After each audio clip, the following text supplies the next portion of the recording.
সুপ্রিয় শিক্ষার্থীবৃন্দ, তোমাদেরকে আজকে বড়ুয়া ভার্চুয়াল স্কুলের ক্লাসে স্বাগত জানাচ্ছি। আজকে দশম শ্রেণীর নবম এবং দশম শ্রেণীর জন্য উচ্চতর গণিতে একটা অধ্যায় নিয়ে এসেছি। আজকে আলোচ্য অধ্যায় দশম অধ্যায় দ্বিপদী বিস্তৃতি। উপস্থাপনায় আছি আমি উত্তম কুমার সরকার, সহকারী শিক্ষক, বুড়া হাজী নওয়াব আলী পাইলট উচ্চ বিদ্যালয়। এখন প্রথমে দেখে নিই আমাদের এই অধ্যায়ের প্রত্যাশিত শিক্ষণফলগুলো কি। প্রথমত হলো দ্বিপদী বিস্তৃতি সম্পর্কে আমরা ধারণা লাভ করতে পারবো। তারপর প্যাসকেল ত্রিভুজ তৈরি এবং তার ব্যবহার শিখব। তৃতীয়ত এন ফ্যাক্টোরিয়াল এবং এনসিআর এর সম্পর্কে জানব। তারপর সাধারণ ঘাতের জন্য দ্বিপদী বিস্তৃতি ব্যবহার করতে পারবো এবং দ্বিপদী বিস্তৃতি ব্যবহার করে গাণিতিক সমস্যা সমাধান করতে পারবো। এখন দেখি আমাদের প্রথম শিক্ষণফল দ্বিপদী বিস্তৃতি সম্পর্কে আমরা একটু ধারণা লাভ করার জন্য চেষ্টা করি। দ্বিপদী রাশি এবং তার ব্যবহার। আমরা জানি এক বা একাধিক পদ দিয়ে রাশি গঠিত হয়। একটা পদ দিয়েও রাশি হতে পারে, আবার একাধিক পদ দিয়েও রাশি হতে পারে। তো যেই রাশি দুইটি পদের সমন্বয়ে গঠিত হয় তাকে বলা হয় দ্বিপদী। ইংরেজিতে বলা হয় বাইনোমিয়াল। বাই শব্দের অর্থ দুই, দ্বি মানে দুই। দুইটা পদ দ্বারা গঠিত রাশিকে বলা হবে দ্বিপদী রাশি।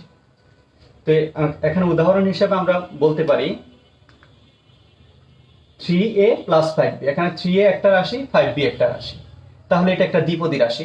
Same x - 4y pq - 3r, এগুলো হলো এক একটা দ্বিপদী রাশি। এখন দ্বিপদী রাশির বিস্তৃতি কি? দ্বিপদী রাশি বিস্তৃতি হলো দ্বিপদী রাশির বিভিন্ন ঘাতের বিশ্লেষণকে দ্বিপদী বিস্তৃতি বলে। যেমন এটার উপরে যদি আমি একটা স্কয়ার দিয়ে দেই অথবা কোনো একটা পাওয়ার দিয়ে দেই, তাহলে সেটা হয়ে যাবে দ্বিপদী বিস্তৃতি। উদাহরণ হিসেবে আমি বলতে পারি 3a + 5b এর উপর যদি আমি পাওয়ার 3 দেই, তখন এটাকে যদি আমি ইলাবোরেট করি, বিশ্লেষণ করি, এটাকে বলা হবে দ্বিপদী বিস্তৃতি। অথবা x - 4y two the power 8, যাই কিছু হয় দুই পদের উপর কোনো পাওয়ার দেওয়া হলে তাকে বলা হবে দ্বিপদী বিস্তৃতি। আশা করি আমি বোঝাতে পেরেছি।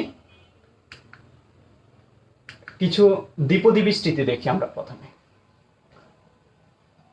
a + b, এটা একটা দ্বিপদী। এটা পাওয়ার দিলাম 0, তারপর পাওয়ার 1 2, পাওয়ার বাড়াচ্ছি 3 4। এখানে দেখো কোনো কিছুর উপর পাওয়ার যদি 0 হয় তার মান কত হয়? তোমরা যারা সূচকের অঙ্ক করেছো তারা নিশ্চয়ই জানো, তার মান হয় 1। যদি a + b এর উপর পাওয়ার 1 হয় তখন এটার মান কি হবে? a + b, যা আছে তাই। আর a + b হোল স্কয়ারের উপর পাওয়ার থাকলে কি হবে? a + b হোল স্কয়ারের মান কি হয়? a² + 2ab + b²। এটা সূত্র হিসেবে তোমরা অনেক আগে থেকে জানো।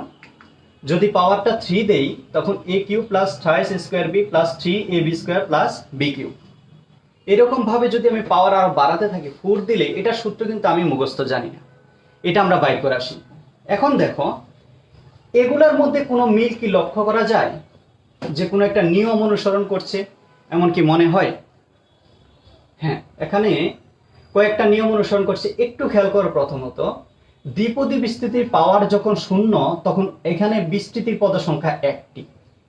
পাওয়ার যখন 1, পদ সংখ্যা 2টি। পাওয়ার 2, পদ সংখ্যা 3টি। পাওয়ার 3 হলে পদ সংখ্যা 4টি। তাহলে আমি বলতে পারি কি, পাওয়ার 4 হলে পদ সংখ্যা কয়টি হবে? হ্যাঁ, পদ সংখ্যা হবে 5টি। এখানে এটার বিস্তৃতিতে পদ থাকবে 5টি। আমি বলতে পারি আগেরগুলা হিসাবে। তারপর দেখো প্রথম পদটা a, মানে এখানে a to the power 0, a এর পাওয়ার হলো 0, মানে কোনো পাওয়ার নাই, a নাই। এখানে a এর পাওয়ার 1, a এর পাওয়ার 2, a এর পাওয়ার 3। তাহলে আমি বলতে পারি এটার বিস্তৃতি প্রথম পদটা হবে a এর পাওয়ার 4। এবার শেষ পদটার দিকে তাকাই। শেষ পদটা এখানে b এর পাওয়ার 1, b এর পাওয়ার 2, b এর পাওয়ার 3। তার মানে এটার শেষ পাওয়ার হলো b এর পাওয়ার 4 থাকবে। তাহলে প্রথম পদ এবং শেষ পদ সম্পর্কে আমরা একটা ধারণা পেলাম। প্রথম পদটা থাকবে a এর পাওয়ার 4, শেষ পদটা থাকবে b এর পাওয়ার 4। এবার মাঝখানের পদগুলো একটু দেখি। a এর পাওয়ার 2 আছে, অথবা আমি 3 এর বিস্তৃতি দিয়ে দেখি। a এর পাওয়ার 3, পরের পদে a এর পাওয়ার 2, a এর পাওয়ার 1, a এর পাওয়ার 0, মানে 3 2 1 0। আস্তে আস্তে কমতেছে, তোমরা দেখো ডিক্রিজেস 2 1 0 অথবা 1 0, আর এটা তো শূন্য কিছুই নাই। তাহলে সর্বপ্রথম পদে a এর পাওয়ার 4 হবে, a এর পাওয়ার দ্বিতীয় পদে হবে 3, তৃতীয় পদে হবে, আমি এখানে দেখিয়ে দেই বিষয়টা, a এর পাওয়ার প্রথমটাতে 4, দ্বিতীয়টাতে a এর পাওয়ার 3, তৃতীয়টাতে a এর পাওয়ার 2, তারপর a এর পাওয়ার 1, a এর কোনো পাওয়ার নাই। তারপর দেখো b এর ক্ষেত্রে শেষ থেকে কমে কমে সামনের দিকে এসেছে, অর্থাৎ সামনে থেকে বেড়ে বেড়ে শেষের দিকে গেছে, এটা হলো ইনক্রিজিং। b এর পাওয়ার 0 1 2 3 4। আমি যে বিষয়টা তোমাদেরকে বোঝাতে চাচ্ছি একটু খেয়াল করো ভালো করে, a এর পাওয়ার 4, b এর পাওয়ার নাই। a এর পাওয়ার 4 এর পরে a এর পাওয়ার দ্বিতীয় পদে 3, তৃতীয় পদে 2, চতুর্থ পদে 1, এরপরে 0। এর পাওয়ার যেভাবে কমছে b এর পাওয়ার সেভাবেই বাড়ছে। 4 এর পরে 4 এর সাথে b এর কোনো পাওয়ার নাই, b এর পাওয়ার 1 2 3 4। আমি সহগের কথা পরে আলোচনা করছি, সহগের দিকে মনোযোগ দেওয়া এখন আপাতত দরকার নাই, শুধু রাশিগুলোর দিকে দেখো। তো সব যে কোনো পদে কিন্তু মোট পাওয়ারের মান হলো 4। এখানে মোট পাওয়ার হলো 4, 3 আর 1 4, 2 এ 2 4, 3 আর 1 4 এবং 4। এটাকে বলা হয় সমমাত্রিক রাশি। যে রাশিতে সবগুলা পদের মাত্রা সমান তাকে বলা হয় সমমাত্রিক রাশি। তোমরা তৃতীয় অধ্যায়ে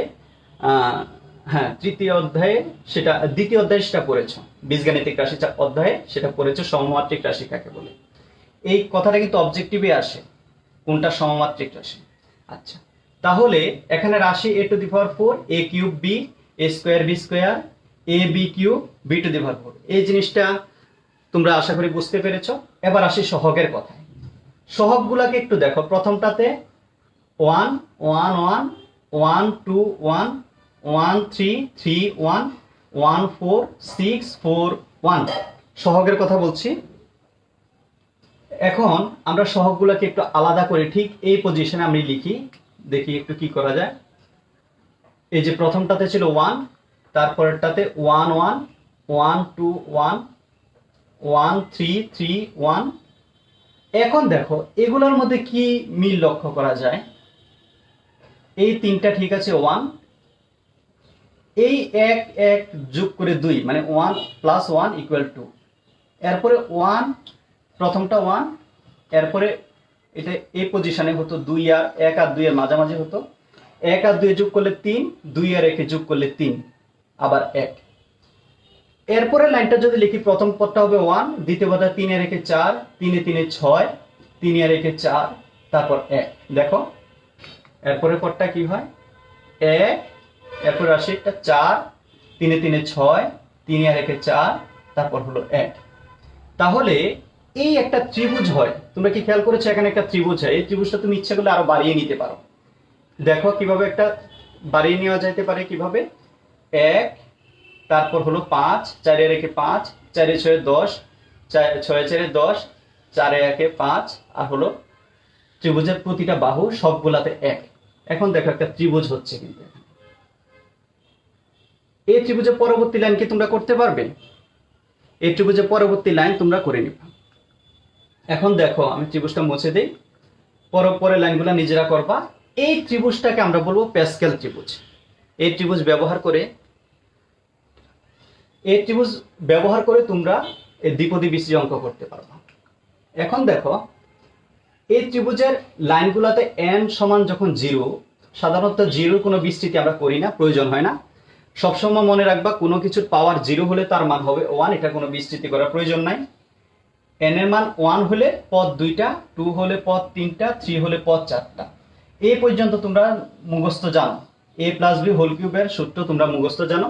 টু দি পাওয়ার 4 এর জন্য প্রথম পদের সহগ হলো 1, দ্বিতীয় পদে 4 4 6 দেন 4 এন্ড ফাইনালি 1।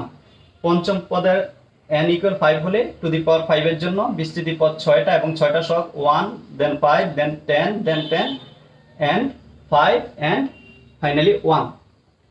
তো এই পদের সহগ এবং পদ সংখ্যা তোমরা জেনে গেছো। এখন দেখি আমরা প্যাসকেল ত্রিভুজের সাহায্যে কিভাবে দ্বিপদী বিস্তৃতি করতে পারি। হ্যাঁ, তার আগে আরেকটা কথা বলে রাখা একটু প্রয়োজন। একটু দেখো, এটাকে অন্যভাবেও লেখা যায়।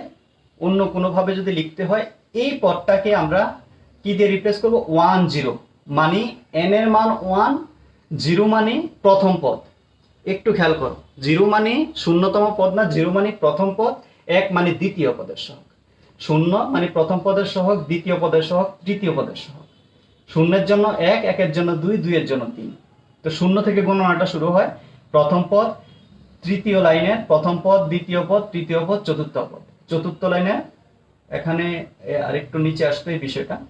প্রথম পদ, দ্বিতীয় পদ, তৃতীয় পদ, চতুর্থ পদ, পঞ্চম পদ।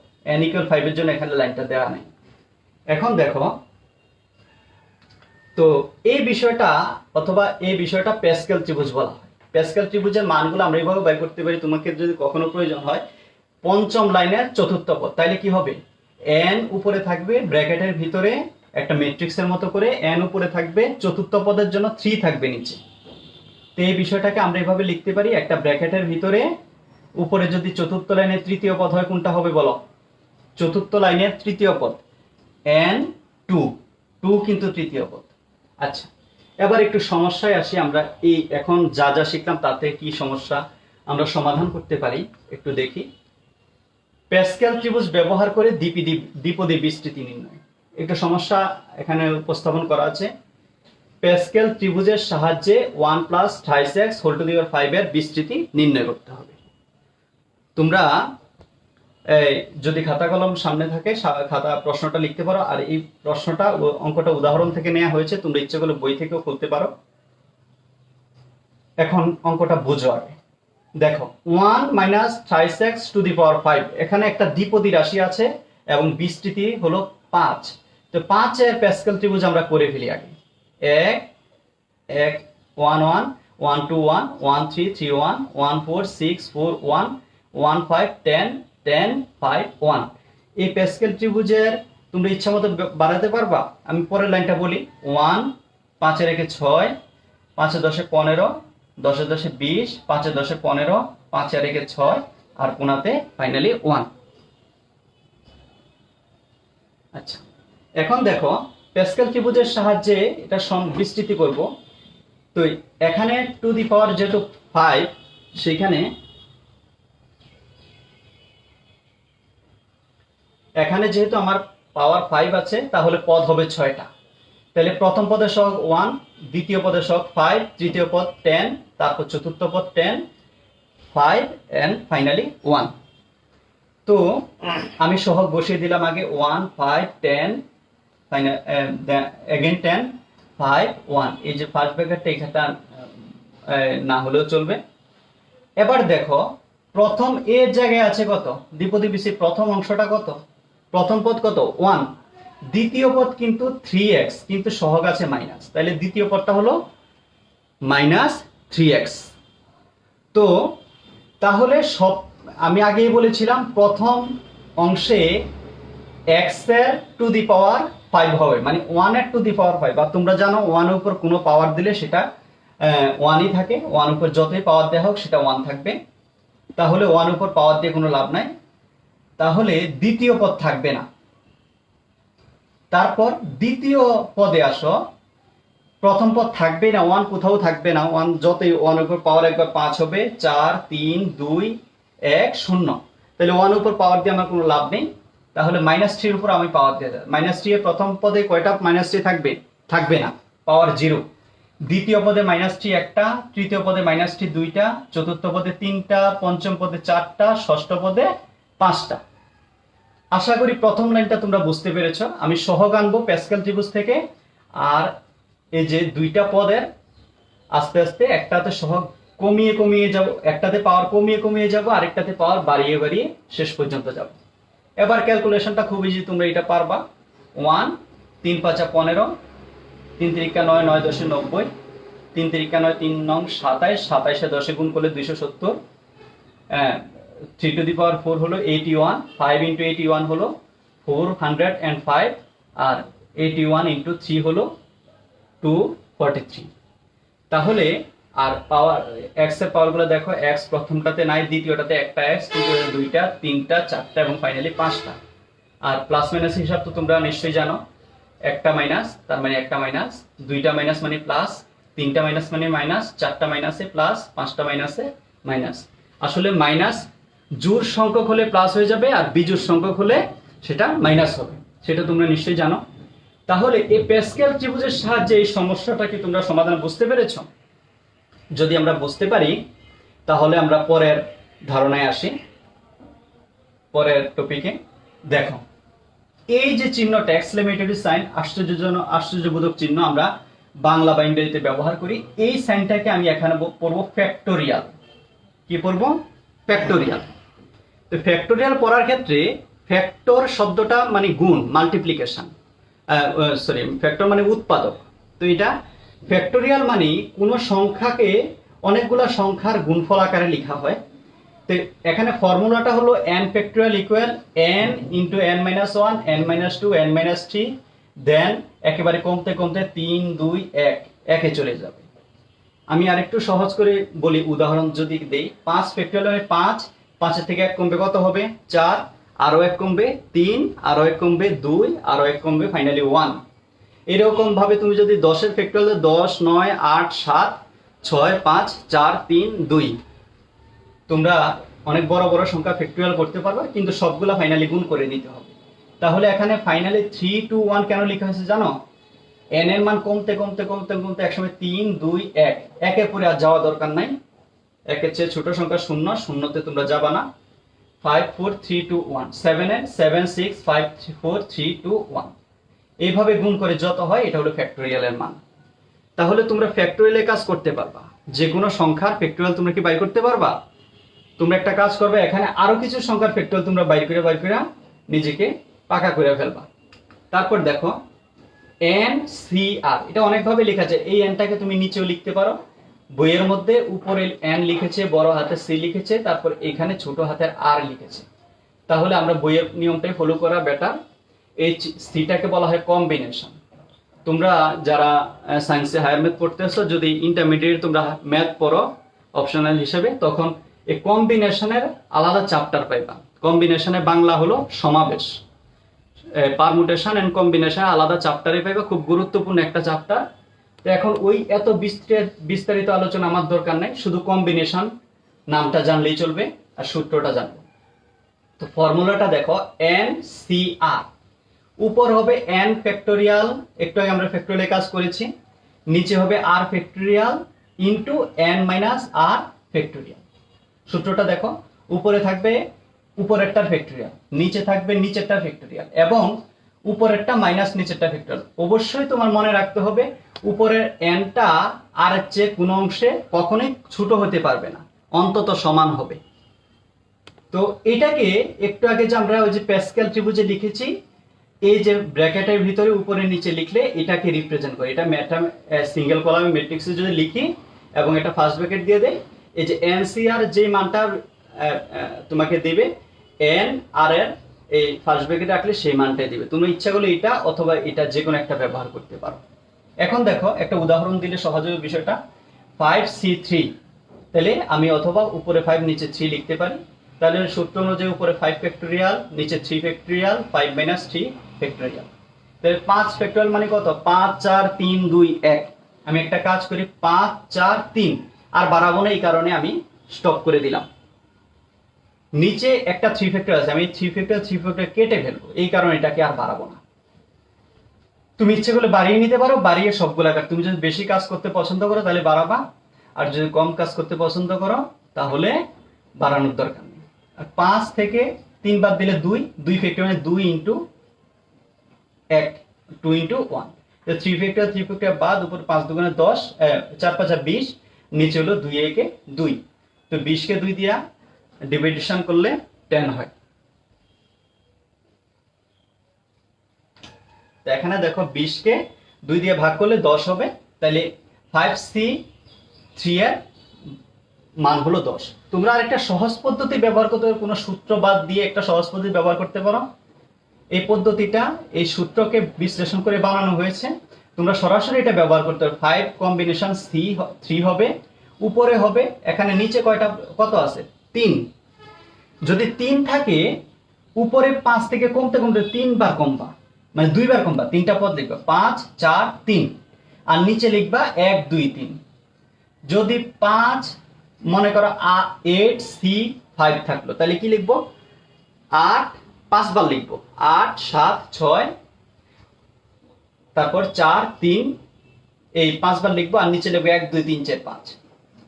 অথবা তোমরা বিয়োগ এর সংখ্যাও লিখতে পারো, আরো অনেকগুলো পদ্ধতি আছে, তার মধ্যে একটা হলো আমি কি করব, নিচে লিখবো নিচেরটা 1 2 3, 3 এর কারণে 1 2 3, যদি 4 থাকতো 1 2 3 4, যদি 5 থাকতো 1 2 3 4 5।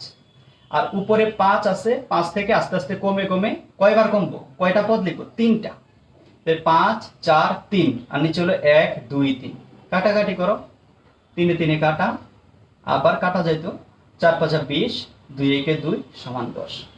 এটা নিশ্চয়ই তোমরা বুঝতে পেরেছো, এটা অনেকটা সহজ পদ্ধতি। আরেকটা পদ্ধতি আছে, আর ওই আলোচনা আমি না যাই, জাস্ট এনসিআর এর মানটা তোমার বাইর করা শিখতে হবে। এনসিআর বাইর করার দুইটা পদ্ধতি, একটা সূত্রের সাহায্যে, আরেকটা হলো সরাসরি পদ্ধতি। আরো কয়েকটা পদ্ধতি আছে, তোমরা ইচ্ছা করলে সেগুলো ব্যবহার করতে পারো। আমি দুইটা পদ্ধতি নিয়ে আলোচনা করলাম, কারণ আমার এখন অঙ্ক করতে গেলে এই পদ্ধতিগুলো লাগবে। এবার দেখো, দ্বিপদী বিস্তৃতি ব্যবহার করব। আমরা একটু আগে প্যাসকেল ত্রিভুজ ব্যবহার করে এই সংখ্যার বিস্তৃতি করেছি, এরকম সংখ্যার বিস্তৃতি করেছি। তাহলে দ্বিপদী বিস্তৃতি যখন ব্যবহার করব, তখন দেখো প্রথমে কি করলাম, প্রথমে আজকে আলোচনা বিষয় আসলে শুধু এই লাইনটা। প্রথমে কি করলাম, x এর পাওয়ার n, x এর পাওয়ার n - 1 মানে 1 কমলো, 2 কমলো, 3 কমলো, 4 কমলো, এভাবে কমতে কমতে 3 কমলো, তারপর এভাবে কমতে কমতে গেল। আর y এর পাওয়ার 0 1 2 3 বাড়তে বাড়তে শেষে হইল y two the power n। এটা তোমরা প্রথম কথাই বলেছিলাম। তারপর প্রথমে পদে একের বাই ডিফল্ট 1, এটা 1, এটা তুমি মনে রাখবা। তারপর দ্বিতীয় পদ হলো n তম লাইনের দ্বিতীয় পদ, n তম লাইনের তৃতীয় পদ, n তম লাইনের চতুর্থ পদ। আমি 3 কে 4 বলছি, কিন্তু একটু খেয়াল করবা। তারপর এটা r তম পদ লেখা হয়েছে, r+1তম পদ লেখা হয়েছে, মানে n তম লাইনে r+1তম পদ। আর সর্বশেষ হলো ফাইনাল পদটা y two the power n, এটার সহগ 1। এই সূত্রটা ব্যবহার করতে পারো, অথবা এটাকে একটু ইলাবোরেট করে সরাসরি এভাবে ব্যবহার করতে পারো। আমি এখানে 1 + y আসছে, x প্লাস যদি y হতো ঠিক একইভাবে x এর সহগ বেড়ে যেত। এটার পরিবর্তে তোমরা এই জিনিসটা ব্যবহার করতে পারো, এই জিনিসটা একটু আগে দেখানো হয়েছে। এটার পরিবর্তে আমরা এই জিনিসটা ব্যবহার করতে পারি, মানে n × n-1 n-2 এভাবে যেতে যেতে আমরা ব্যবহার করতে পারি। nc1 এর মান হলো n × n+1 n-1 × 1 2, এভাবে আস্তে আস্তে বাড়বে। তো এই দুইটা সূত্রের যে কোনো একটা ব্যবহার করতে পারো। আমি বারবার একটা কথা বলি, সূত্র মুখস্থ করার কোনো দরকার নেই, সূত্র জাস্ট বুঝবা। তো এখানে কিভাবে বুঝলে তোমরা এটা মুখস্থ করতে পারবে, x এর পাওয়ার আস্তে আস্তে কমবা, y এর পাওয়ার আস্তে আস্তে বাড়াবা। তোমরা এই যে এই চিহ্নটার পরিবর্তে এখানে এনসিআর ব্যবহার করে সূত্রটা আবার ফর্ম করতে পারো। সূত্রটা 3টা ওয়েতে লেখা যায়, একই সূত্র 3বারে লেখা যায়, 3 রকম ভাবে লেখা যায়, তোমরা 3 ভাবে লিখবা। তারপর দেখো, এই সূত্র আমরা ব্যবহার করে কিছু কাজ করি। সমস্যা হলো 1 - x whole to the power 8 1 + x whole to the power 7 এর বিস্তৃতিতে x টু দি পাওয়ার 7 এর সহগ নির্ণয় করব। তো x টু দি পাওয়ার এখানে কিন্তু দুইটা বিস্তৃতি হয়ে গেছে। এই অঙ্কটা খুব গুরুত্বপূর্ণ অঙ্ক এবং পরীক্ষায় প্রায়ই আসে, সরাসরি চলে আসে এই অঙ্কটা। এখন দেখো সমাধান, প্রথমে x to the power 8 1 - x whole to the power 8 1 - x whole to the power 7, দুইটাকে আমি পাশাপাশি লিখলাম। কি করলাম পরে, x টু দি পাওয়ার 8, এখানে 1 - x হোল টু দি পাওয়ার কত আছে, 8। তাহলে কি করলাম, 1 - x একবার লিখলাম, আরেকটাতে 7 বার লিখলাম। আর 1 + x whole to the power 7 আগে থেকেই ছিল, এটা কোনো সমস্যা নাই। এরপরের লাইনে দেখো 1 - x যা আছে তাই রাখলাম, আর 1 - x 1 + x দুইটার উপরে পাওয়ার 7, তাহলে এক পাওয়ারের ভিতরে দুইটাকে গুণ করে দেব। তাহলে তোমরা জানো 1 + x 1 - x গুণ করলে কত হয়, a + b × a - b, মানে a² - b²। এই পর্যন্ত আশা করি তোমরা বুঝতে পেরেছো। এখন প্রথম পদটা আমি যা আছে তা রেখে দিলাম, আর দ্বিতীয় পদটাকে ইলাবোরেট করব। দ্বিতীয় পদটাকে ইলাবোরেট করতে গেলে প্রথমে কি লিখব, 7c অথবা কম্বিনেশন 0, 7 কম্বিনেশন 1, 7 কম্বিনেশন 2, মানে 0 মানে প্রথম পদ, 1 মানে দ্বিতীয় পদ, 2 মানে তৃতীয় পদ, এভাবে সহগ দিয়ে গেলাম। এখন দেখো, তাহলে 1 এর ক্ষেত্রে যদি প্রথমে 1 থাকে তোমার চিন্তা অনেক অর্ধেক কমে যায়, 1 এর কোনো পাওয়ার দিতে হয় না, দিলেও কোনো প্রয়োজন নেই। তো এখন দেখো, এই যে মাইনাস এক্স এর পাওয়ার 0 1 2 3 4 এভাবে বাড়িয়ে বাড়িয়ে যাব। এরপরে আমি 1 মাইনাস এক্স করে ভিতরটাকে ক্যালকুলেশন করব, ক্যালকুলেশনটা তোমরা বুঝতে পারবা। তারপর 1 দিয়ে পুরোটাকে একবার গুণ করব, 1 দিয়ে পুরোটাকে গুণ করলে যা আছে তাই থাকবে, প্লাস এক্স দিয়ে গুণ করবে, এক্স দিয়ে পুরোটাকে গুণ করব। এবার দেখো এইখানে সবগুলাকে যোগ করার পরে x টু দি পাওয়ার 7 এর সহগ কত হয়? x টু দি পাওয়ার 7 আছে কোথায়? 35 এ। তাহলে x টু দি পাওয়ার 7 এর সহগ হলো 35। এভাবে আমরা দ্বিপদী বিস্তৃতি ব্যবহার করে আমরা কি করতে পারবো? প্যাসকেল ত্রিভুজ ব্যবহার করে আমরা সমস্যা সমাধান করতে পারবো, অথবা দ্বিপদী বিস্তৃতি ব্যবহার করে সমস্যা সমাধান করতে পারবো। তো এনসিআর ব্যবহার করে সমস্যা সমাধান করা একটু ভালো পদ্ধতি, কারণ এত বড় প্যাসকেল ত্রিভুজ আঁকা লাগে না। তোমরা যে কোনো ভাবে করতে পারো। তোমাদের 10.1 চ্যাপ্টার বেশিরভাগই প্যাসকেল ত্রিভুজ দিয়ে করেছে, আর 10.2 চ্যাপ্টার বেশিরভাগ দ্বিপদী বিস্তৃতি দিয়ে করেছে। তো তোমরা যে কোনো পদ্ধতি ব্যবহার করতে পারো। আমি তোমাদেরকে আজকে ক্লাস শেষ করব। আর যে 10.1 এবং 10.2 যে অঙ্কগুলো আছে প্রায় এই নিয়মগুলোই ব্যবহার করা হয়েছে। সব অঙ্ক তো এখানে করানো সম্ভব না, ক্লাসের ডিউরেশন কম। তোমরা চেষ্টা করবা এবং কমেন্ট বক্সে তোমরা জানাবা যদি কোনো সমস্যা হয়। পরবর্তীতে আমরা এগুলো সলভ করার চেষ্টা করব। আর বর্তমান করোনা পরিস্থিতিতে আমি প্রতিবারের মতো তোমাদেরকে বলি, আমি তোমাদের সবাই জানো স্বাস্থ্য সতর্কতা, তারপরে আমি তোমাদেরকে আবার একটু স্মরণ করিয়ে দেই। প্রয়োজন ছাড়া আমরা কেউ ঘরের বাইরে যাব না, নিয়মিত সাবান বা হ্যান্ড ওয়াশ দিয়ে হাত ধোবো। তারপর বাইরে গেলে যথানিয়মে মাস্ক ব্যবহার করব। তারপর সামাজিক দূরত্ব বজায় রাখবো, স্বাস্থ্যবিধি জানবো এবং মেনে চলবো। আর ঘরে থেকে নিয়মিত পড়ালেখা করব এবং শরীর চর্চা করব। ঘরের কাজে যথাসাধ্য মা বাবাকে সাহায্য করব। এতক্ষণ আমার সাথে থাকার জন্য তোমাদেরকে সবাইকে ধন্যবাদ। এরপরে যদি কোনো সমস্যা হয় তাহলে কমেন্ট বক্সে তোমরা জানাবে। আর তোমরা পড়ালেখাটা ঠিকঠাক মতো করবে। সবাই ভালো থাকবে, সবাই সুস্থ থাকবে, সবাই সবার জন্য প্রার্থনা করবে। ধন্যবাদ।